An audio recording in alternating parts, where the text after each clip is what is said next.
Hello everyone, welcome to शिक्षा with life sciences. मैं हूं डॉक्टर दीपा सिंह और हम पढ़ रहे हैं एल्गी।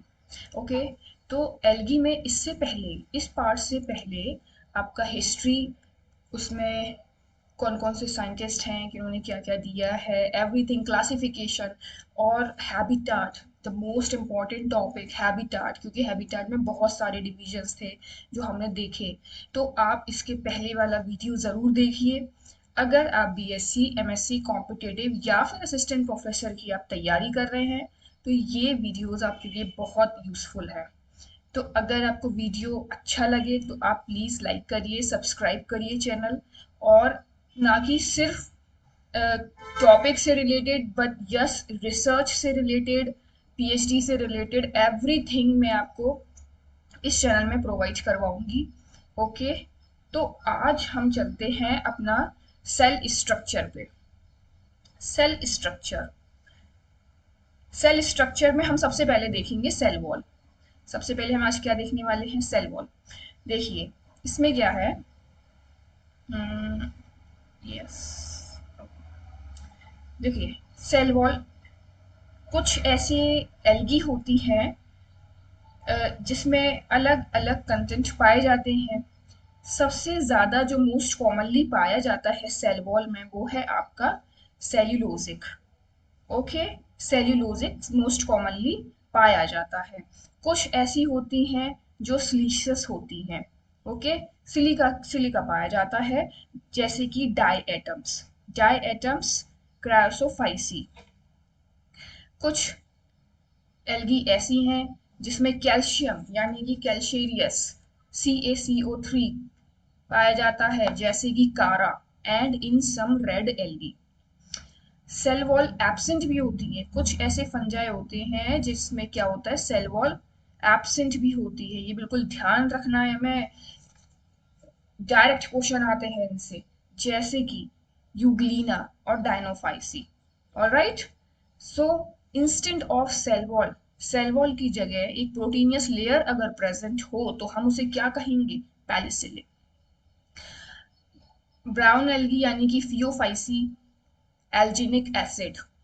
क्या होता है? एल्जिनिक एसिड। रोडोफाइसी या फिर रेड एल्गी। रोडोफाइसी, रोडोफाइसी में क्या होता है?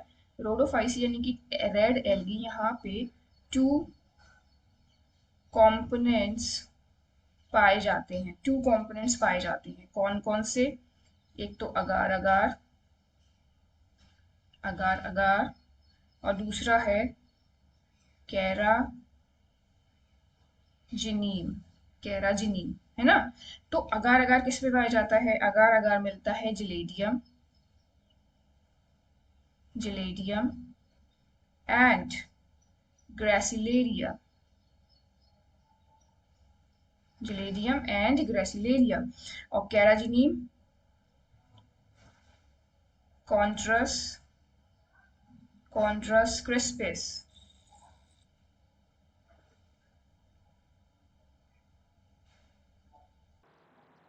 ना अब नेक्स्ट देखते हैं। एक है हमारा मिक्सोफाइसी और साइनोफाइसी, ये भी होता है। अभी मैं जब आपको इसके बारे में डिटेल में बताऊंगी तो मैं मिक्सोफाइसी और साइनोफाइसी के बारे में बताऊंगी कि यहाँ पे म्यूरामिक एसिड पाया जाता है। ओके, नाउ नेक्स्ट है हमारा सेल स्ट्रक्चर में न्यूक्लियस, गोल्गी बॉडी, माइटोकॉन्ड्रिया। इनमें क्या होता है? देखिए न्यूक्लियस कैसा होता है? Nucleus, true nucleus. एक तो हमारा होता है ट्रू न्यूक्लियस और दूसरा है फॉल्स न्यूक्लियस। मतलब आप समझ ही गए होंगे ट्रू न्यूक्लियस का क्या प्रेजेंट है, कि यहाँ पे क्या है? न्यूक्लियस, यहाँ पे क्या है? न्यूक्लियस मेम्ब्रेन प्रेजेंट है, न्यूक्लियस मेम्ब्रेन प्रेजेंट है ना। और यहाँ पे क्या है? Nucleus membrane, nucleus membrane absent है ना। तो न्यूक्लियस मेम्ब्रेन एब्सेंट है। अगर प्रेजेंट है तो मोस्ट ऑफ द यूकैरियोटिक, ये यूकैरियोटिक होते हैं मोस्टली एल्गी, उनमें पाया जाता है। ओके, और होते हैं मीजोकैरियोट, जिसमें क्या है, डीनोफ्लैजिलेट्स आ जाते हैं, डीनोफ्लैजिलेट्स आ जाते हैं। ओके, नाउ नेक्स्ट देखते हैं Golgi, Golgi body. Golgi bodies में क्या है, देखिए गोल्जी बॉडी कुछ ऐसे एल्गी जिसमें प्रेजेंट होता है, लेकिन टोटली एब्सेंट होता है किसमें, टोटली एब्सेंट होता है साइनो, यस साइनोफाइसी में, साइनोफाइसी में टोटली एब्सेंट होता है। और साइनोफाइसी क्या है, एक प्रोकैरियोट है, प्रोकैरियोट है। ओके, और बाकी सब में गोल्जी प्रेजेंट होता है। और एक चीज मैं और बता दूं, यहाँ गोल्जी बॉडीज को डेक्टायोसोम बोलते हैं, डेक्टायोसोम प्रोकैरियोट्स में, है ना। चलिए, माइटोकॉन्ड्रिया सेम सेम कंडीशन है कि ये एब्सेंट सभी में प्रेजेंट होता है, बट किस में नहीं होता, absent in BGA, that is Cyanophyceae में माइटोकॉन्ड्रिया क्या होता है, एब्सेंट होता है ना। और एक चीज और ध्यान रखिए, ये जो माइक्रोमोनास होता है ना, माइक्रोमोनास, इसमें क्या होता है कि 1 माइटोकॉन्ड्रिया पर सेल पाया जाता है ना। चलिए, endoplasmic reticulum, endoplasmic reticulum same सभी में प्रेजेंट होता है, बट किस में एब्सेंट होता है, यस बीजीए, बीजीए में ये एब्सेंट होता है ना। चलिए, वॉक्यूल्स देख लेते हैं।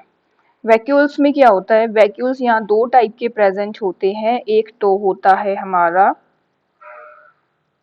कॉन्ट्रैक्टाइल वैक्यूल, कॉन्ट्रैक्टाइल वैक्यूल, और दूसरा है हमारा गैस वैक्यूल। तो देखिए, ये जो कॉन्ट्रैक्टाइल वैक्यूल है, ये क्लोरोफाइसी में प्रेजेंट होता है, किसमें, क्लोरोफाइसी में, क्लोरोफाइसी में प्रेजेंट होता है। और ये क्या काम करता है, इसका क्या काम है कॉन्ट्रैक्टाइल वैक्यूल का, osmo regulation, osmo regulation. Okay, देख अब यहाँ आ जाते हैं गैस वैक्यूल। गैस वैक्यूल में क्या होता है, this is present in some BGA, यानी कि साइनोफाइसी में प्रेजेंट होता है। और ये क्या करता है, provide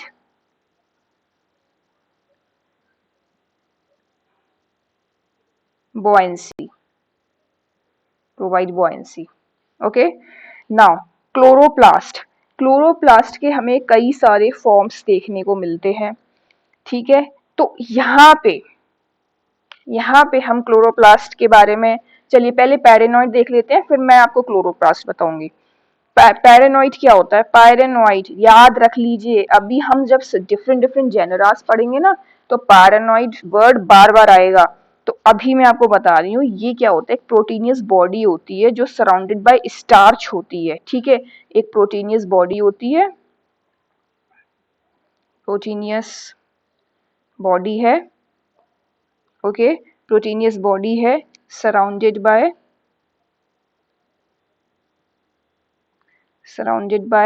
starch, okay, surrounded by starch.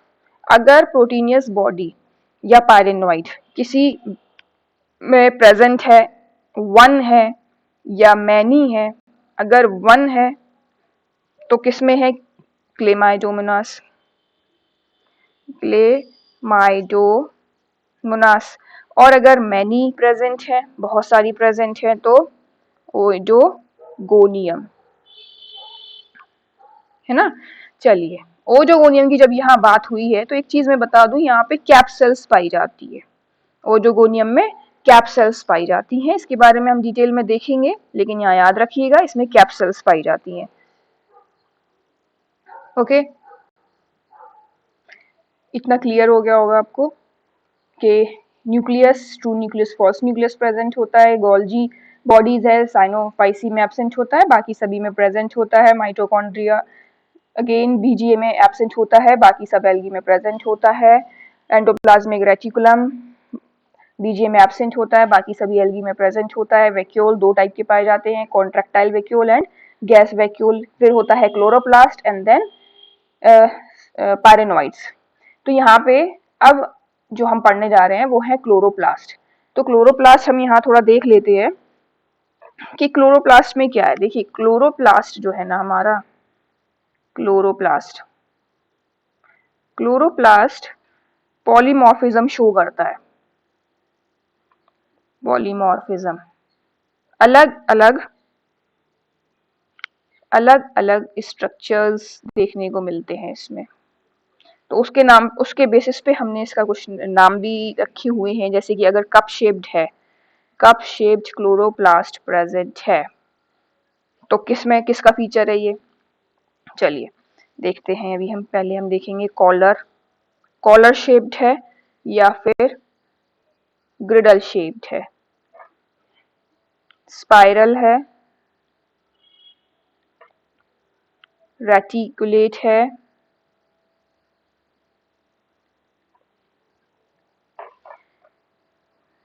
स्टेलिएट shape है, या फिर डिस्क्वाइडल है। तो अगर कप शेप्ड अगर प्रेजेंट है तो क्लेमाइडोमोनास एंड वॉल्वैक्स, क्लेमाइडोमोनास एंड वॉल्वैक्स में इस तरह का क्लोरोप्लास्ट हमें देखने को मिलेगा। अगर कॉलर शेप्ड है और ग्रिडल शेप है तो ओलोथ्रेक्स, स्पाइरल है तो स्पायरोगायरा,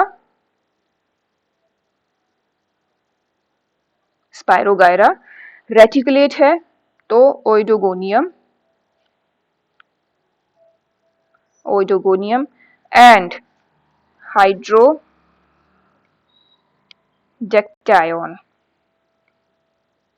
हाइड्रोडेक्टायन।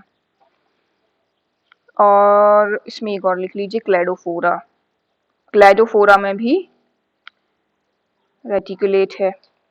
स्टेलिएट है तो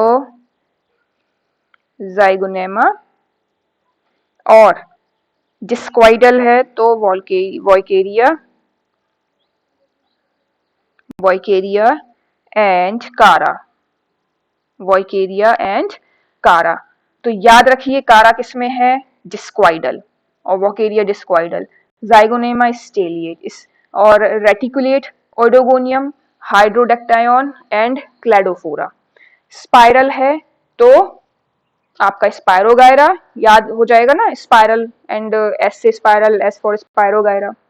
कॉलर और ग्रिडल शेप है तो ओलोथ्रेक्स, कप शेप है क्लेमाइडोमोनास एंड वॉल्वैक्स। ओके, यहां तक क्लियर हो गया आपको। चलिए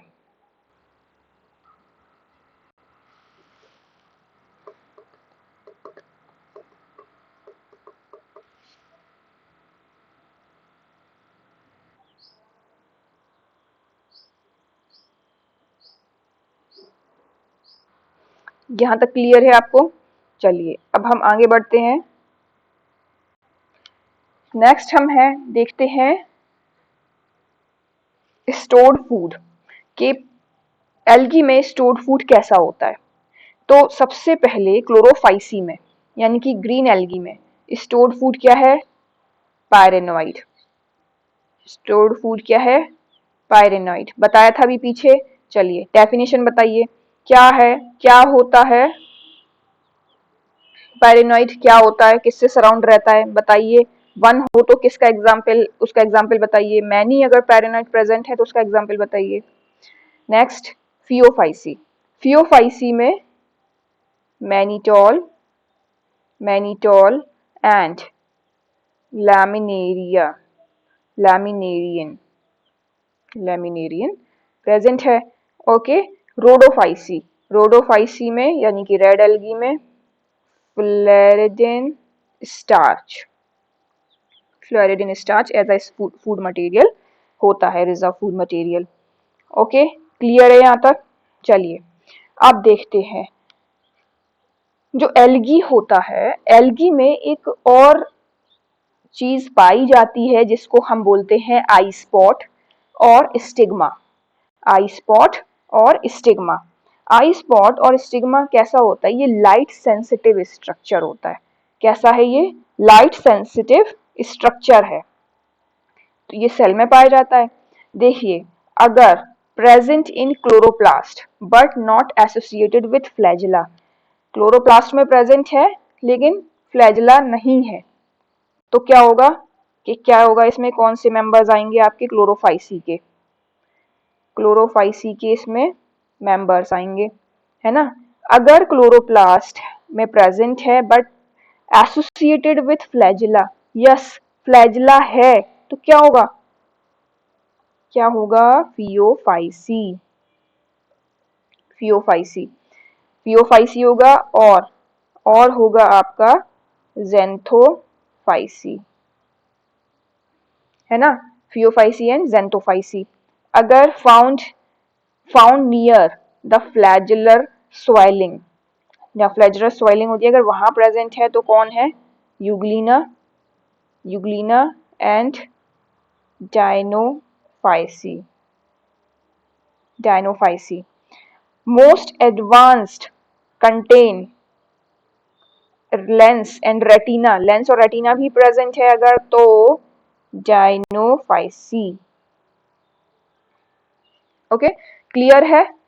तो अगर आई स्पॉट और स्टिग्मा प्रेजेंट होता है तो वो लाइट सेंसिटिव स्ट्रक्चर है, associated with chloroplast but flagella नहीं है, क्लोरोप्लास्ट में है बट फ्लैजिला है, near the flagellar swelling, most advance जिसमें लेंस और रेटिना भी पाया जाता है। तो ये चारों तरह के होते हैं, हमें याद रखने हैं। ये क्लोरोफ्लाइसी में पाया जाता है, विथ फ्लैजिला है तो फियोफाइसी का ये फीचर है, और फ्लैजुलर स्वेलिंग के अराउंड प्रेजेंट है तो यूग्लिना और डायनोफाइसी का है, मोस्ट एडवांस है, लेंस और रेटिना भी प्रेजेंट है तो डायनोफाइसी का ये फीचर है, या डायनोफाइसी में पाए जाते हैं। चलिए, यहाँ तक आपको क्लियर हो गया होगा कि अभी तक हमने काफ़ी कुछ कंप्लीट कर लिया है एल्गी में। सिर्फ अब हम जब एक एक जेनरा पढ़ेंगे ना, एक एक हम डिफाइन करेंगे, साइनोफाइसी, फियोफाइसी, और जो भी हमारा जितना भी हमें पढ़ना है, तो सब आपको क्लियर होगा कि आई स्पॉट यहाँ है, स्टोर्ड फूड कहाँ है ना। तो ये सब आपको क्लियर होगा। अब देखते हैं हम, नेक्स्ट आ जाते हैं हम फ्लैजिला पे। फ्लैजिला पे आ जाते हैं। यहाँ पे क्या है? फ्लैजिला मोटाइल स्टेज पाई जाती है। अगर फ्लैजिला प्रेजेंट है तो मोटाइल स्टेज पाई जाती है, लेकिन किसमें नहीं है? Cyanophyceae and Rhodophyceae, except Cyanophyceae and Rhodophyceae. चलिए, अब हम देखेंगे कि फ्लैजिला कितने टाइप के प्रेजेंट हो सकते हैं, है ना। फ्लैजिला कितने टाइप के प्रेजेंट हो सकते हैं? तो फ्लैजिला सबसे पहले तो विप्लैश टाइप देखते हैं, विप्लैश टाइप। और अगर विप्लैश है तो एक्रोनिमेटिक है, विप्लैश एक्रोनिमेटिक।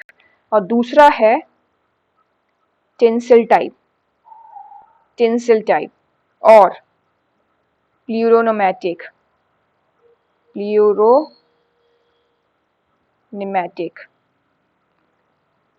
अगर विप्लैश टाइप है और एक्रोनोमैटिक, अगर विप्लैश है तो एक्रोनोमैटिक, इसमें क्या होता है? एक्रोनोमैटिक क्या होते हैं कि surface of flagella smooth, surface of flagella smooth होते हैं, कोई भी यहाँ पे कुछ प्रेजेंट नहीं होता, केवल स्मूथ है। ओके, कुछ प्रेजेंट नहीं है। अब देखते हैं यहाँ पे टेंसल टाइप और प्लूरोनोमैटिक क्या होते हैं। ये भी तीन तरह के होते हैं। ये भी कैसे हैं? तीन तरह के हैं। पैंटोनिमेटिक, पैंटोनिमेटिक, पेंटोक्रोनिमेटिक, पेंटोक्रोनिमेटिक एंड स्टिग्नोनिमेटिक।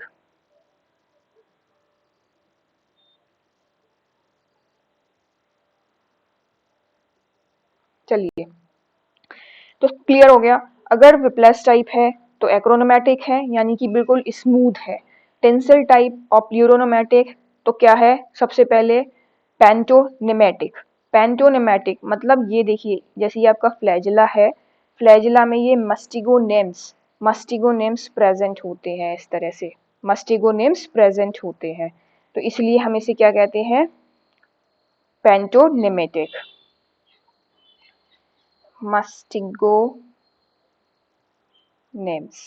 मस्टिगोनेम्स। अगर पेंटोक्रोनेमेटिक है तो मस्टिगोनेम केवल एक ही रो में प्रेजेंट है, मस्टिगोनेम केवल एक ही रो में प्रेजेंट है। ये क्या है, पेंटोकोनेमेटिक, तो मस्टिगो क्या है, एक ही रो में प्रेजेंट है। और स्टिकोनेमेटिक, इसमें क्या है, स्टिकोनेमेटिक में जो हमारा मेस्टिगोनेम्स है वो केवल एक तरफ प्रेजेंट है, one side of the row, one side of the row mastigonems are present, it is called stigonematic. Clear है, तो ये बिल्कुल भूलना नहीं है, बार बार आगे हमें ये पढ़ना पड़ेगा, आएगा ये टर्म कि सिर्फ इतना आएगा, अब डिटेल में नहीं जाना है, फिर कितना क्या पढ़ेंगे, फ्लैजिला है, विप्लेस टाइप है, तो अब आप याद रखेंगे, ओके विप्लेस टाइप है, इसका मतलब एक्रोनोमेटिक है, इसका मतलब सरफेस कैसा है फ्लैजिला का, स्मूथ है। फिर अगर कहीं वर्ड आ जाएगा टेंसिल टाइप, तो क्लियर होना चाहिए कि जो टेंसिल टाइप है वो प्लेरोनोमेटिक है, तो टेंसिल टाइप है अगर, तो इसका मतलब क्या है, मस्टिगोनेम्स प्रेजेंट है। अगर मस्टिगोनेम्स हमारा ऑपोजिट रो दोनों में प्रेजेंट है तो पेंटोकोनेमेटिक, मस्टिगोनो अगर एक ही रो में प्रेजेंट है तो पेंटोक्रोनेमेटिक, और अगर एक रो में प्रेजेंट है तो स्टिगोनेमेटिक, है ना। क्लियर है यहाँ तक आपको, ओके। चलिए यहाँ तक क्लियर हो गया, अब हम नेक्स्ट आ जाते हैं रिप्रोडक्शन पे, कि किस तरह से एल्गी रिप्रोड्यूस करते हैं। सबसे पहले तो हम देखेंगे वेजिटेटिव रिप्रोडक्शन, सेक्सुअल भी है असेक्सुअल भी है, लेकिन हम सबसे पहले क्या देखेंगे, वेजिटेटिव रिप्रोडक्शन। वेजिटेटिव रिप्रोडक्शन में सबसे पहला है fragmentation, fission, hormogonia, tuber, budding, amylum star, akinetes और एडवांटेजियस ब्रांचेस। तो सबसे पहले हम देखेंगे फ्रेगमेंटेशन। देखिए फ्रेगमेंटेशन में क्या होता है, जैसे नाम से ही क्लियर है कि थैलस बॉडी है और वो ब्रेक हो गई किसमें, इनटू स्मॉल फ्रेगमेंट, और each part give rise to new plant, this is fragmentation.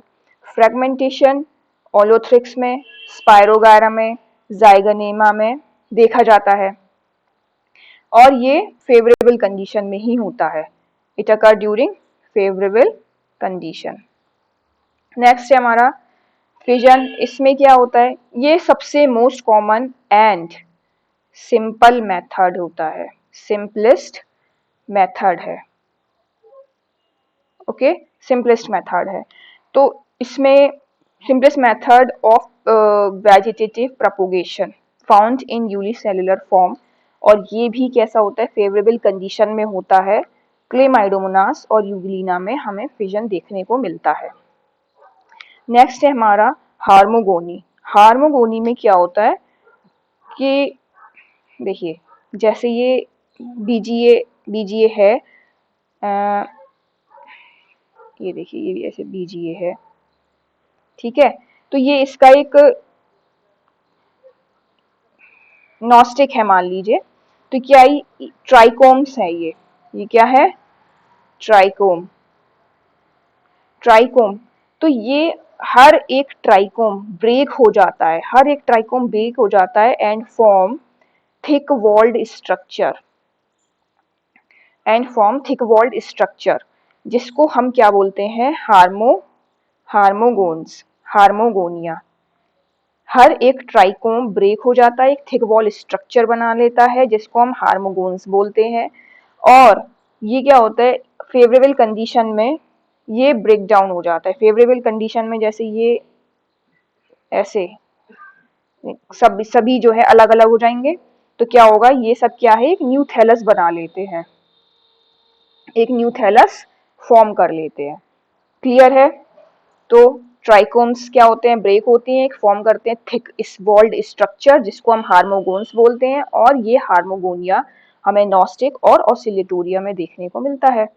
Okay, tubers क्या होते हैं, इसमें ऑन द राइजोइडल या फिर लोअर साइड, जैसे कि ये लोअर साइड है, तो ये क्या करेंगे कि सबसे पहले तो देखिए ये कारा और क्लेडोफोरा में देखा जाता है, कारा और क्लेडोफोरा में, तो ये ट्यूबर्स जो बन जाते हैं विच आफ्टर डिटैच किसी अलग अलग हो जाते हैं, डिटैच हो जाते हैं और प्रोड्यूस कर लेते हैं न्यू प्लांट्स, तो इसको हम बोलते हैं ट्यूबर्स। तो ये कारा और क्लेडोफोरा में हम देख सकते हैं। बडिंग में क्या होता है, प्रोटोसिफोन क्या है, ये रेड एल्गी है, प्रोटोसिफोन रेड एल्गी है। और इसमें क्या होता है कि ये जो बड स्ट्रक्चर होता है ना, वो फॉर्म होता है, बड पहले बनता है, फिर वो अपने पेरेंट से ब्रेक डाउन हो जाता है, पेरेंट से ये ब्रेक डाउन हो गया है ना, पेरेंट से ब्रेक डाउन हो गया एंड फॉर्म न्यू प्लांट, और क्या हुआ, एक न्यू प्लांट बन गया। तो ये क्या है, बडिंग है, जो कि प्रोटोसिफोन में देखा जाता है। अब एमाइलम स्टार्च पे आते हैं। एमाइलम स्टार्च कारा का फीचर है ना, याद रखिएगा, बहुत इंपॉर्टेंट है, डायरेक्ट क्वेश्चन आते हैं इस तरह के आपके एक एक लाइन में। कारा कारा क्या है, एमाइलम स्टार्च, इसका मतलब क्या है कि स्टार्च शेप्ड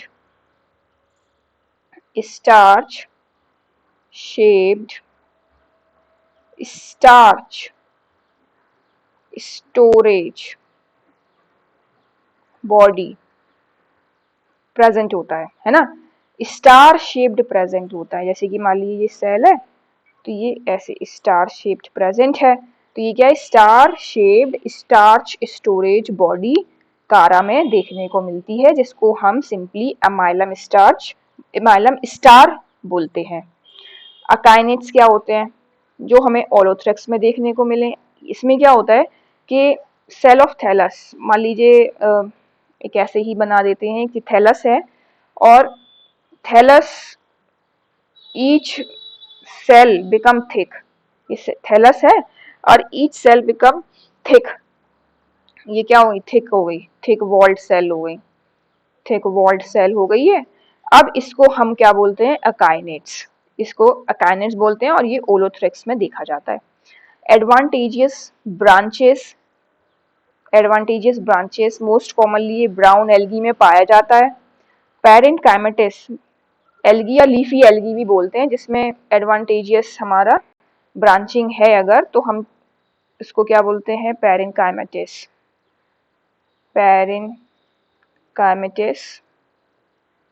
एल्गी या फिर लीफी एल्गी। लीफी तरह का कुछ स्ट्रक्चर बना लेते हैं ना, इसीलिए इसको हम लीफी एल्गी भी बोलते हैं। तो ब्राउन एल्गी क्लियर हो गया।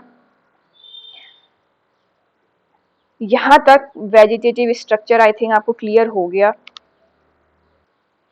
अब हम चलते हैं next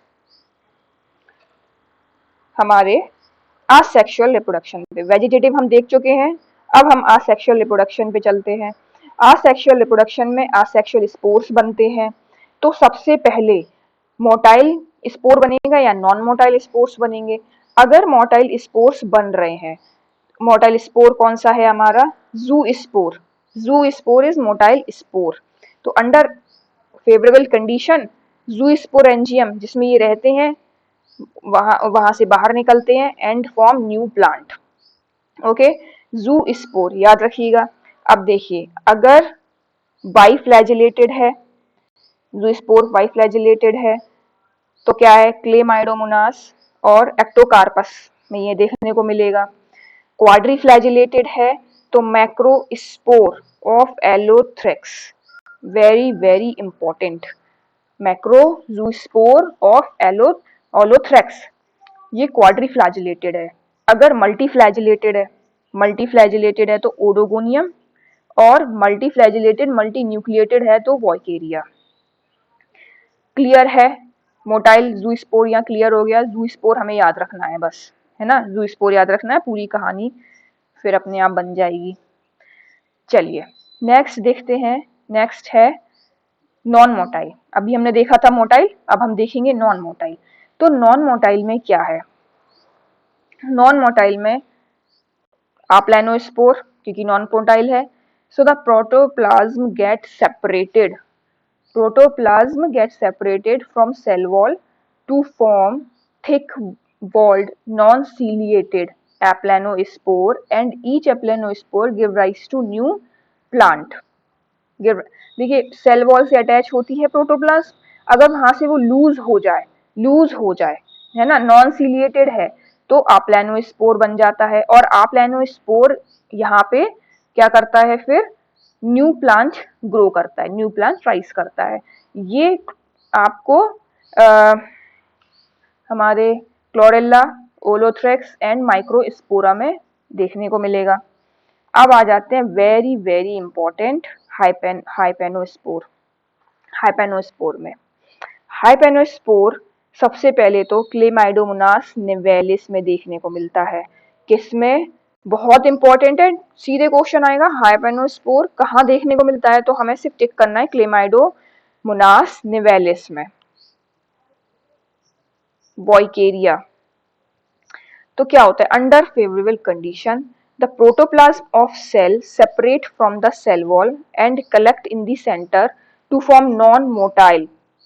form non-motile thick wall hypnospore give rise to new plant. जैसे ये सेल वॉल है और प्रोटोप्लाज्म ऐसे बिल्कुल बीच में आ गया, एक थिक बन गया, बिल्कुल थिक वॉल्ड बन गया, जिसको हम क्या बोलेंगे? Hypnospore, and it now give rise to new plant. तो ये क्लेमाइडोमोनास वॉइकेरिया में देखा जाता है। क्लेमाइडोमोनास अगर ऑप्शन में है तो मोस्ट प्रोमिनेंट आंसर हमारा क्लेमाइडोमोनास निवेलिस ही होगा। और इसमें हेमेटोक्रोम पिगमेंट पाया जाता है इनकी वॉल्स में, है ना, हेमेटोक्रोम पिगमेंट पाया जाता है। नेक्स्ट है, ये थिक वॉल है, याद रखना ये थिक वॉल है।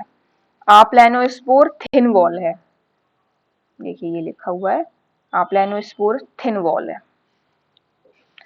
अब हमें एक्सोस्पोर और एंडोस्पोर भी देखने को मिलेंगे। एक्सोस्पोर एंडोस्पोर कहाँ देखने को मिलेंगे? बीजीए में, यहाँ पे protoplasm divide to form special type of aplanospore, जिसको हम एक्सोस्पोर और एंडोस्पोर्स बोलते हैं। प्रोटोप्लाज्म में अगेन प्रोटोप्लाज्म डिवाइड होता है और एक स्पेशल टाइप के क्या बना लेता है? आप्लानोस्पोर्स बना लेता है, जिसको हम एक्सोस्पोर और एंडोस्पोर्स बोलते हैं। फिर आ जाते हैं ऑटोस्पोर और स्टेटोस्पोर, ये भी हम आगे देखेंगे। Carpospore and टेट्रास्पोर। अब देखो जैसे, अच्छा चलिए बता देते हैं, ऑटोस्पोर स्टेटोस्पोर हमें डायटम्स में देखने को मिलेगा, डायटम्स में। अभी जब हम लाइफ साइकिल पढ़ेंगे ना तब आएंगे ये वर्ड्स। और कार्पोस्पोर और टेट्रास्पोर रेड एल्गी में हमें देखने को मिलेगा। ठीक है, अब देखिए palmella stage very very important. In dry condition zoospore या planospore get surrounded by mucilaginous sheath से घिर जाते हैं।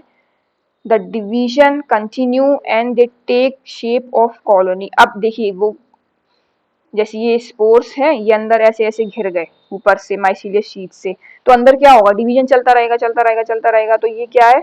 कॉलोनी का शेप बना लेते हैं, जिसको हम पाल्मेला स्टेज बोलते हैं। और ये हमें क्लेमाइडोमोनास में देखने को मिलता है। किसमें? क्लेमाइडोमोनास में। चलिए नेक्स्ट देखते हैं। देखिए अभी तक आपको सब समझ में आ गया, सब क्लियर हो गया, फिर से एक बार देख लें क्या? चलिए सबसे पहले रिप्रोडक्शन स्टार्ट किया वेजिटेटिव रिप्रोडक्शन से, जहाँ पे fragmentation, fission, hormogonia, tuber, budding, amylum star, akinete और एडवांटेजियस ब्रांचेस देखा हमने। फिर हम आ गए एसेक्सुअल रिप्रोडक्शन पे, जहाँ पे मोटाइल स्पोर्स यानी कि ज़ूस्पोर देखा।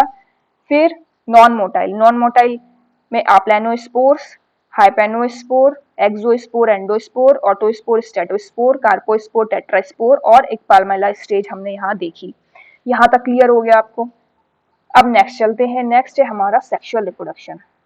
देखिए सेक्सुअल रिप्रोडक्शन में क्या होता है, सबसे पहला ऑटोगैमी, फिर होलोगैमी, फिर आइसोगैमी एंड देन एनिसोगैमी और ऊगैमस, एनिसोगैमस और ऊगैमस। तो ऑटोगैमी में क्या है, ऑटोगैमी में two gametes of same mother cell fuse to form zygote. Same mother cell, याद रखिएगा ऑटोगैमी में सेम मदर सेल फ्यूज होती हैं और जाइगोट का फॉर्मेशन होता है। ये किसका फीचर है, this is the feature of diatoms. Hologamy, hologamy when two somatic cell of different strain, somatic cells हैं, सोमैटिक सेल्स हैं, सोमैटिक सेल ना, सोमैटिक सेल्स यहाँ पे टेक ओवर कर रही हैं function of sex cells, sex cells की तरह बिहेव करेंगी सोमैटिक सेल्स, ये क्या होता है होलोगैमी। ये क्लेमाइडोमोनास और जोनेलिया में देखा जाता है।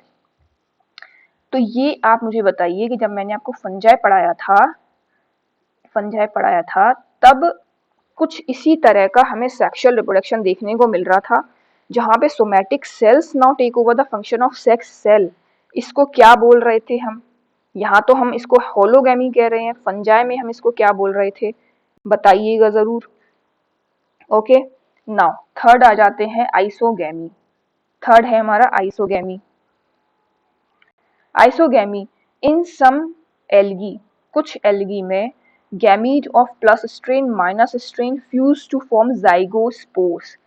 प्लस स्ट्रेन और माइनस स्ट्रेन फ्यूज अगर हो जाएंगी तो क्या फॉर्म होगा, जाइगोस्पोर्स, है ना, जाइगोस्पोर का फॉर्मेशन होगा। इसको हम क्या बोलते हैं, आइसोगैमी। आइसोगैमी में क्या होता है, जो मेल और फीमेल गैमीट्स भी होते हैं ना, वो मॉर्फोलॉजिकली सिमिलर होते हैं but physiologically they are dissimilar. Now isogamy can be non motile and motile. अगर नॉन मोटाइल है तो आप गैमीट्स बोलते हैं, अगर मोटाइल है तो जूगैमीट्स बोलते हैं। नॉन मोटाइल है, नॉन मोटाइल है तो spirogyra is the example, spirogyra is the best example for non motile और अप्लैनोगैमीट्स।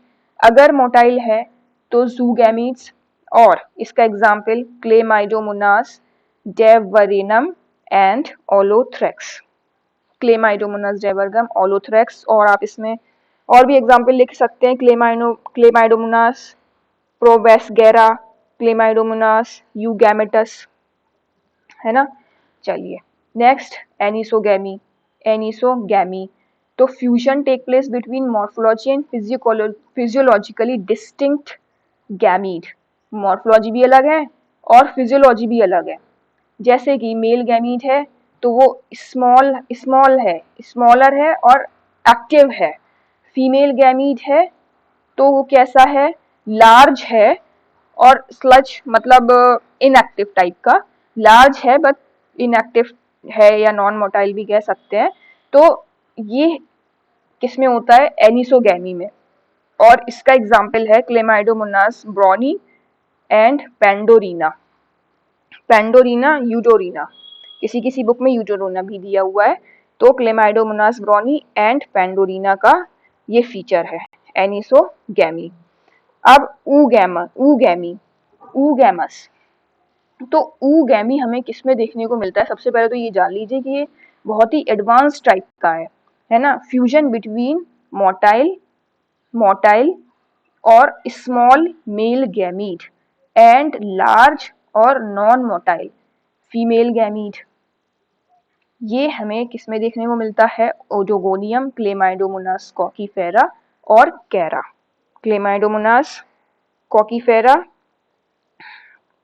कारा। तो ये बहुत इंपॉर्टेंट है कि ऊगैमस कारा का फीचर है। देखिए जहां जहां कारा आता है ना, तो थोड़ा सा हम इसको हाईलाइट इसलिए कर लेते हैं कि आपको याद रहे कि कारा जो है ना, कैरा से बहुत सारे क्वेश्चंस आते हैं, कैरा में क्या होता है, कैरा में क्या नहीं होता है, बहुत सारी चीजें आती हैं कैरा से। और कैरा का हम आगे और भी डिटेल में पढ़ेंगे तो बताएंगे कि इसमें जब हम एंथ्रेडियम या उगोनियम बोलते हैं मेल फीमेल गैमीट्स को, तो कैरा में नोक्यूल बोलते हैं, ग्लोब्यूल बोलते हैं, है ना। तो ये कैरा के बारे में हम और डिटेल में पढ़ेंगे आगे। तो अभी तक के लिए सिर्फ इतना ही। रिप्रोडक्शन हमारा यहाँ तक हो चुका है। आगे हम और डिटेल में जाने वाले हैं, हर एक जितना भी हमने एग्जाम्पल पढ़े हैं ना, क्लोरोफाइसी, ज़ैंथोफाइसी, मिक्सोफाइसी, साइनोफाइसी, सब हम डिटेल में जाने वाले हैं। क्योंकि असिस्टेंट प्रोफेसर की अगर आप तैयारी कर रहे हैं तो बिना डिटेल में जाए, बारीकी बिना देखे आप एग्ज़ाम नहीं निकाल सकते। तो आप मेरे साथ बने रहिए, चैनल को सब्सक्राइब करिए। अगर आपको वीडियो अच्छा लगा हो, कुछ फ्रूटफुल लगा हो, कुछ आप नोट्स बना सकते हैं तो प्लीज़ लाइक ज़रूर करिए। Okay, thank you.